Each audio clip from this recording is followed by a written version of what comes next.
Welcome to the Cosmic Cafe Show, where the paranormal is normal. My name is Eric Brown, and I'll be your host and server. For today's daily special at the cafe, we are brewing up the abduction phenomena. And with me today is a new guest to the cafe, Laurie McDonald. She is a graduate of the Alchemical Hypnotherapy Institute of Sacramento. She has also assisted in teaching for the Alchemical Hypnotherapy Institute of New Mexico. Laurie is a member of the Sacramento Hypnosis and Sacramento Institute of Noetic Sciences and ACHE, which stands for the American Council of Hypnotist Examiners. Laurie has been a certified clinical hypnotherapist since 1995. Laurie's practice, True You Hypnotherapy, is located in Sacramento, California. Laurie, welcome to the cafe. Thank you very much for having me, Thank Eric. you for coming. I appreciate it. My And I pleasure. know the audience is going to appreciate having you here today. Thank you. 'Cause you got some awesome stuff to tell everybody. You brought some amazing slides I did. and all kinds of great information. So Right. can't wait to get started. And I know one of the things that really piqued my interest, Laurie, is the question about the alien. Are they controlling us? Are they controlling our minds? I mean, what's going on with all this? They could very well be controlling not only our minds, but our whole life. In fact, there are many people believe that we're sort of trapped in a third dimensional consciousness thought process that's being manipulated by extraterrestrials. We keep hearing about ascension and shifting, where we're going to break free of that and break free from their manipulation. So what before was a stronger type of mind control, at this point in history, I would say that it was more like a manipulation where we're aware of it and have the opportunity to self-correct. Okay, that's pretty amazing. Right. And another question I have for you, I just have so many Because we're questions. demystifying the aliens. You know, we no longer think that they're coming as great saviors, and we don't Yeah. feel that we're some savage beast that needs to be saved. Right, right. So as we grow and evolve into our full humanity, we understand our place in the cosmos. So our relationship with extraterrestrials has to change too. And thus far, the majority of them have been manipulative. And speaking of manipulating, which aliens are the ones that are doing the abductions? Well, abductions aren't limited to just extraterrestrials. A lot of people believe that the United States military is also involved in what's called a MyLab abduction. And that's when they abduct somebody who has come forward, and very publicly usually, and made a statement about their abduction. They get re-abducted so that they can find out more information, what they might know. They'd be subjected then to psychological testing as well as hypnosis, Oh, okay. so that they can get further information.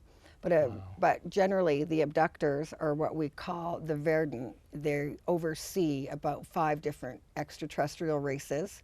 They are the reptilians, the tall grays, the short grays, some blues, and then we have like your Nordic and Pleiadian type of extraterrestrial.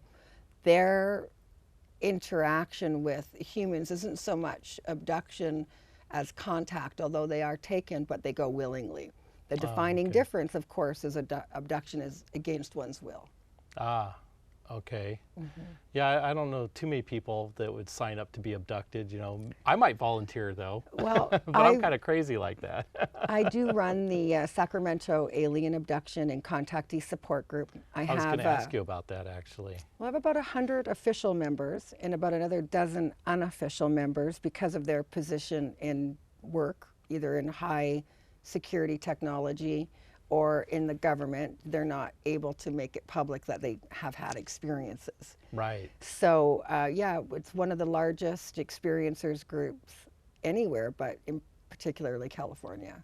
We meet once a month and discuss either an abduction phenomena or contact interaction for about 2 hours or so.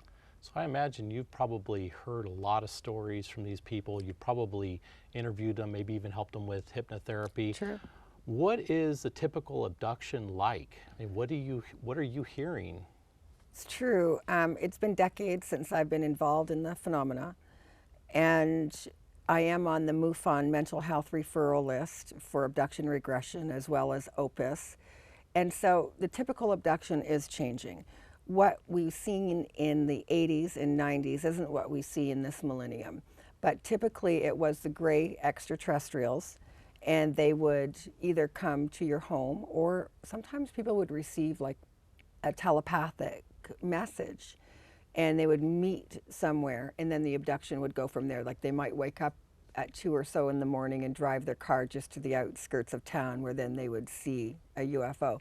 And they would drive on autopilot, not realizing what they were doing, because they're doing this in a state of compliance.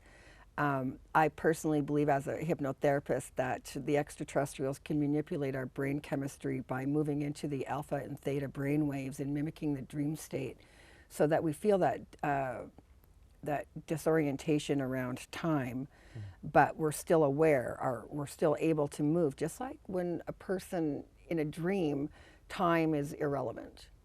They're not looking at a clock. You know, you can move from one scenario to the next. And so you're not really questioning a lot. You're very compliant, unless you're lucid dreaming, and then you're controlling the dream. So they can move into that, and they used to be very good at it. And they can levitate a person out of their car or out of their house. And then a typical abduction would include harvesting of genetics through ovum and sperm would be extracted from the abductees, I believe, for a hybridization program.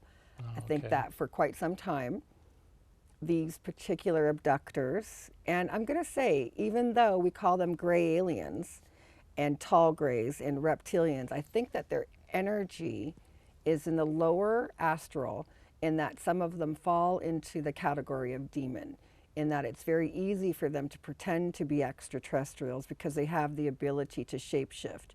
They're very in tune to the human psyche. They know what makes us compliant, they know what makes us fear-based, and they manipulate these things.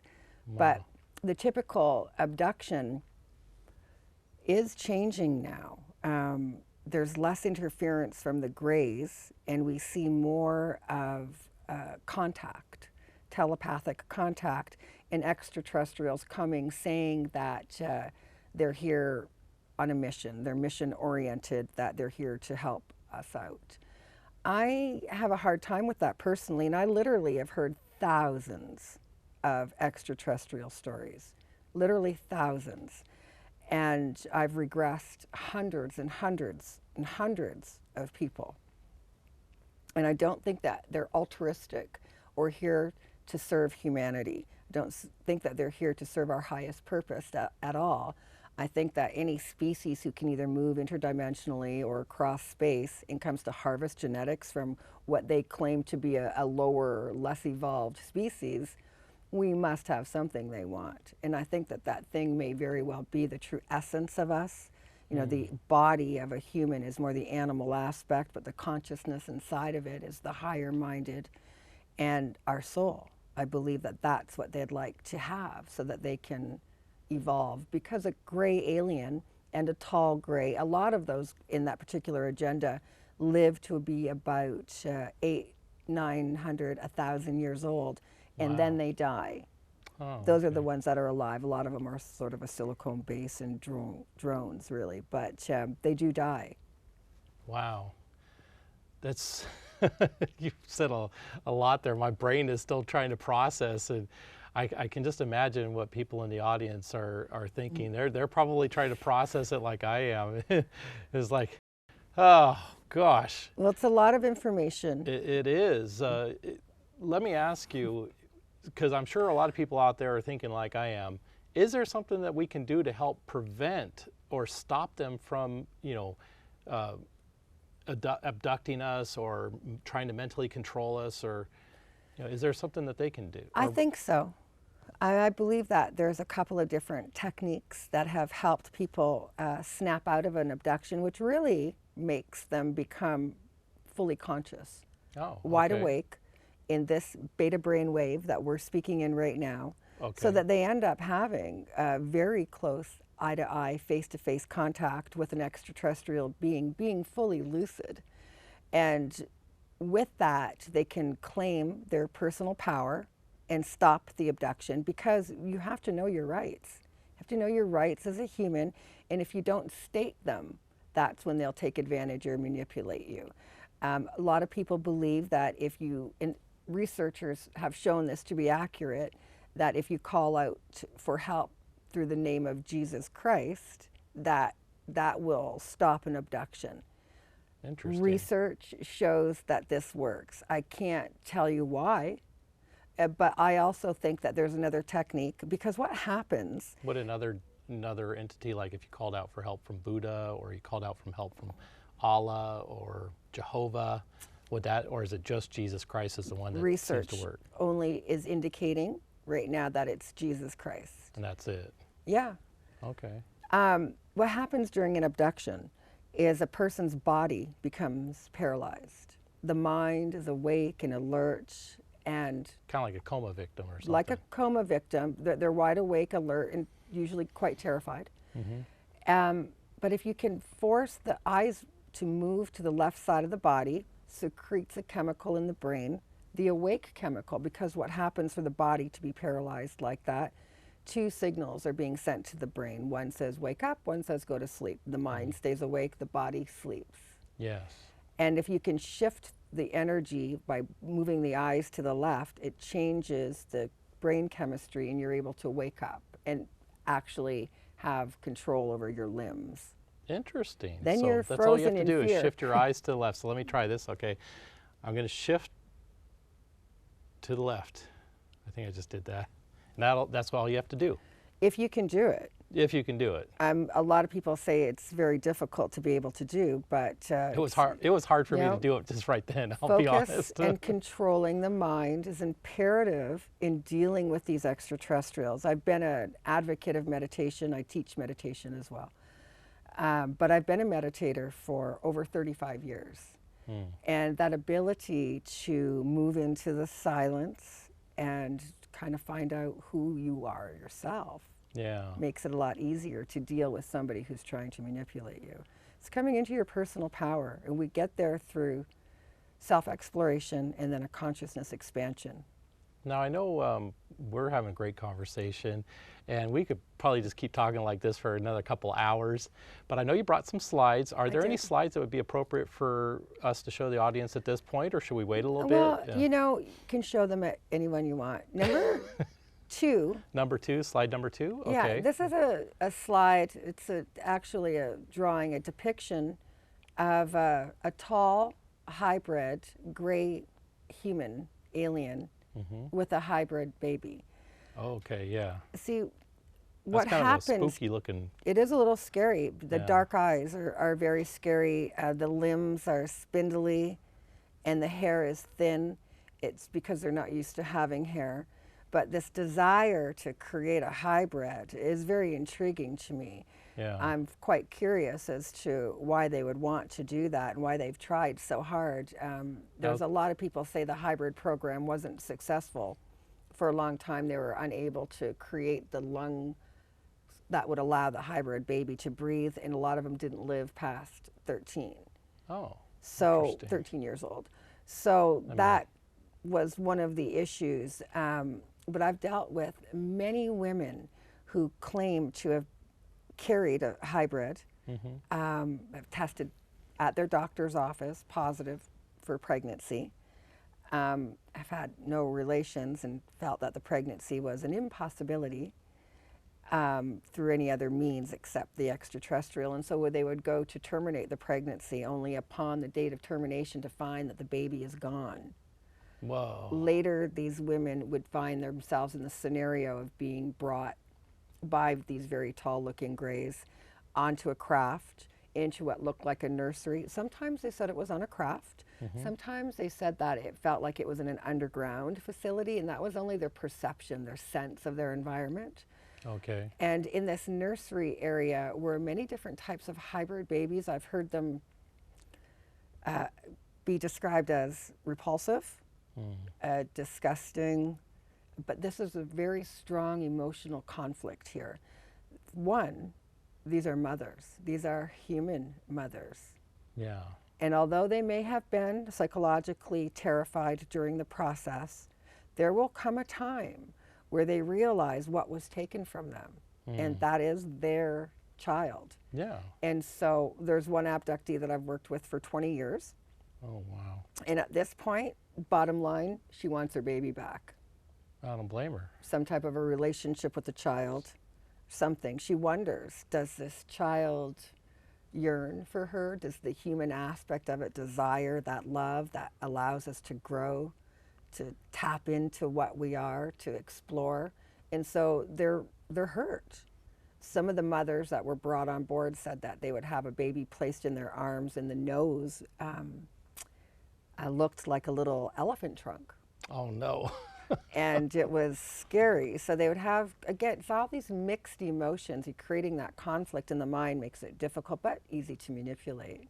Yeah. So with the hybrid program, some believe, even Dr. Jacobs believes, that their intent is to integrate said hybrids into society. A lot of people believe that they're already been integrated into government positions and military positions and so forth. So some of these hybrids are I guess, done so well that you can't tell. I mean, I could be a hybrid. Is that what you're saying? That the hybrid is you can looks tell so human. They look very human. Okay. I'm not a hybrid though. They lack the emotional capacity. Okay. That we have. That energy, that emotional energy that we have, that depth to love and to be curious, they don't have. And they have a hard time adapting to social cues. Okay. Like, they don't understand the nuances. And so they have a hard time doing things like knife and fork. So this is some reports that said that. And they are a little bit older, so I'm hoping. Are they okay the with hybrids chopsticks? are in different stages, though. Are they okay with chopsticks? Probably. Knife and fork, no, but chopsticks maybe? Absolutely. There They're we not all go. that hard. Come on, stupid sticks. Right? I love using chopsticks. We use them in our family, Maybe too. I am a hybrid. Maybe you are. Well, in fact, the chemical... I wish somebody would let me know, though, if I really was. Okay, you are. No, Okay, thank you. The chemical composition of a human body is that of any planet or star in space. We're all entities or astral or celestial bodies encompass the same properties, oxygen, carbon, and so forth. We just happen to be more carbon-based. So whatever one is the most dominant, but all of us have the same thing. There's no different chemical composition in a star than there is in you. So we're all made of that. It's just how we're manifested based on the consciousness and dimension that we're in. That makes sense. That Yeah. makes sense.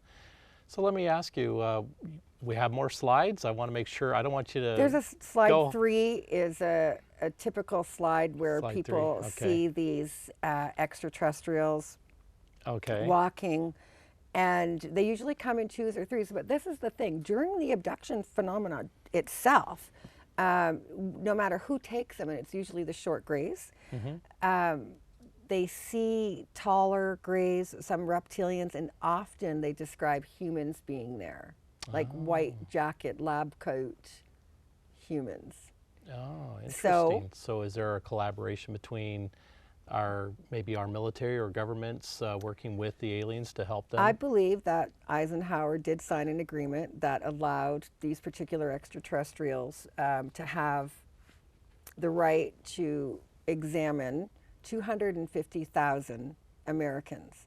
At that time, the majority of those were GIs. They were generally enlisted military personnel so that they could be dual tracked, so that our government would always know where they are based on their compensation funds that they were receiving or whatever it was, their social security number. They could track them much easier when they're in the military because they're veterans and that's what their medical is and so forth. Well, so, especially during that era that Right. Eisenhower would be doing this. and it was in trade for technology. We kind of forget it. We're in the 2015, 2016 era. It's a different and millennium. Yeah, I mean, Eisenhower was 50, 60 years ago. So Right. yeah, tracking the military GIs makes a lot of sense. And so they did that, but the extraterrestrials were not holding up their end, and they didn't stop there. And reports came from all around the world where people were being abducted. Now, alien abduction reports, even though they're worldwide and we try to keep track of them, The current number that are being reported through agencies right now is 280 million, and that would be based on a 4% value system of the planet Earth's population. Wow. So that's reported. Like I said, I run a very large experiencers group, and when I put the question to them, how many of you reported to an actual agency, it was like 2 or 3 people. Oh. So the number has got to be staggering when you look at it that way. Yeah. But when we see them being reported from all around the world, the stories change. There's cultural and geographical differences for alien abductions. South America has a different abduction story than North America. Australia and New Zealand, the United Kingdom, places in Europe like that, their interaction is more with Nordic and Pleiadian, very tall, blonde, blue-eyed extraterrestrials. Do you think the terrestrials have kind of said, okay, you can take South America, we'll take Central America, those other guys over there, they get North America and Europe, and do you think they've kind of divvied up the planet? No, that's why we're seeing more in... I think it's cultural influence. Our Asians will say it's demon or jinn that's visiting them in the night. And so because of their stories that were told, they have their cultural influence on it. Oh, okay. Well, so that makes sense. It does make sense. Yeah. So we do see that.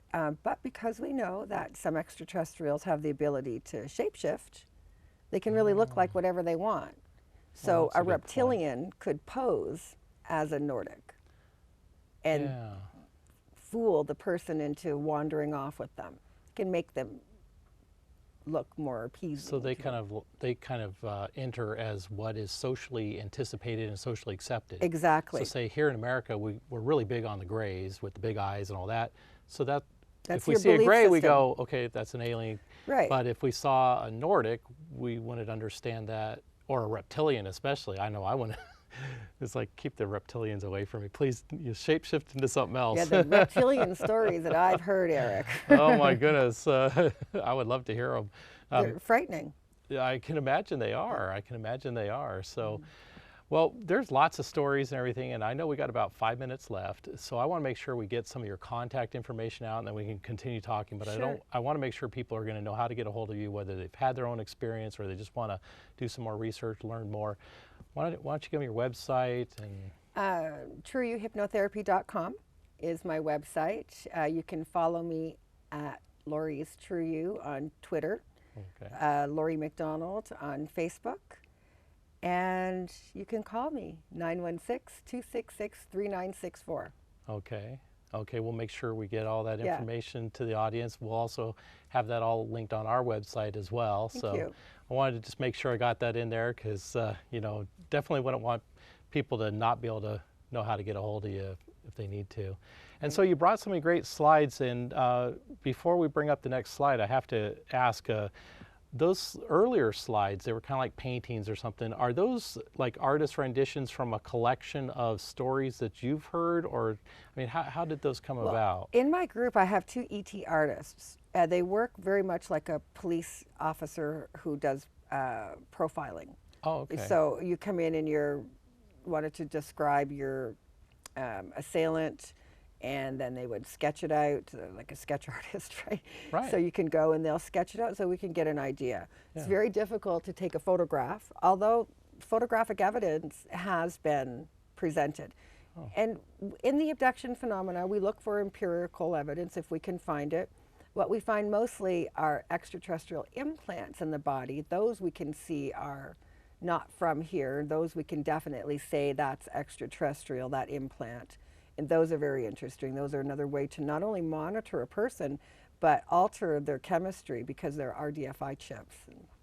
Really? Yeah, they actually, a person who has an extraterrestrial implant in them, there's been some tests done on them, and they emit a radio signal.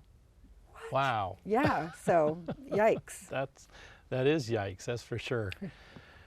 We have about 2 minutes left. I know we're not going to get to all the slides, but do you have another slide that you want to make sure people see before we... Well, there is the baby, slide number 6. Okay, right. Slide number 6. And this is a star child baby. This was one photograph, actually, of what they felt really was a hybrid.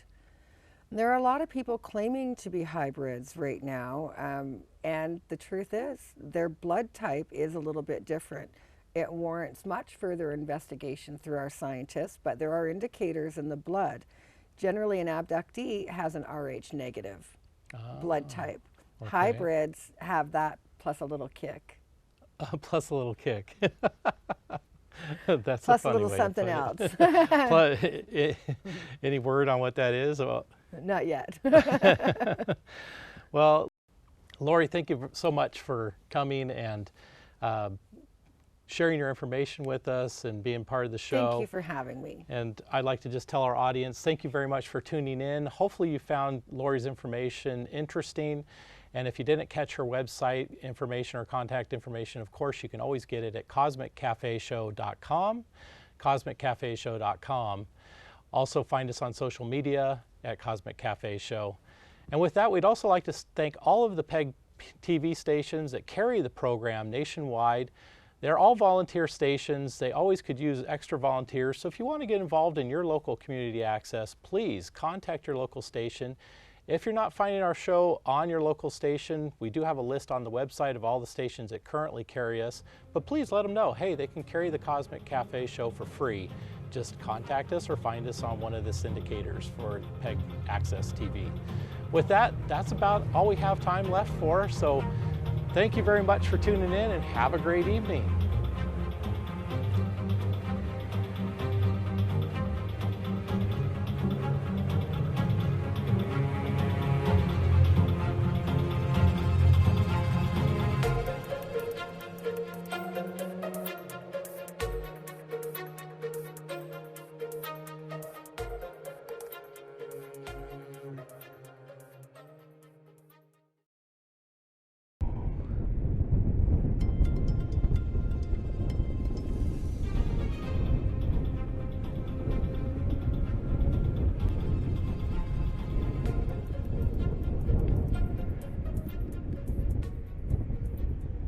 And welcome to the Cosmic Cafe Show, where the paranormal is normal. My name is Eric Brown, and I'll be your host and server here on the shorelines at the at the Kennedy Space Center, waiting for the Cygnus rocket to launch. Let's go ahead and move over, and we can get the live shot stream. There we go. So you can see the live shot stream. The reason why it's windy is because we're zoomed in with the Sony 4K cam on loan from our good friends over at the TV studio where we tape our main shows, Sujoy Sarkar at the Chabot College TV studio, and he has that camera on loan to us and is doing a fantastic job. It is on the world's worst tripod. It is such a cheap and flimsy tripod, but it fit in my camera bag and my checked luggage. But I guarantee I don't know if I'll be making that mistake again. But actually, it's not too shabby, huh?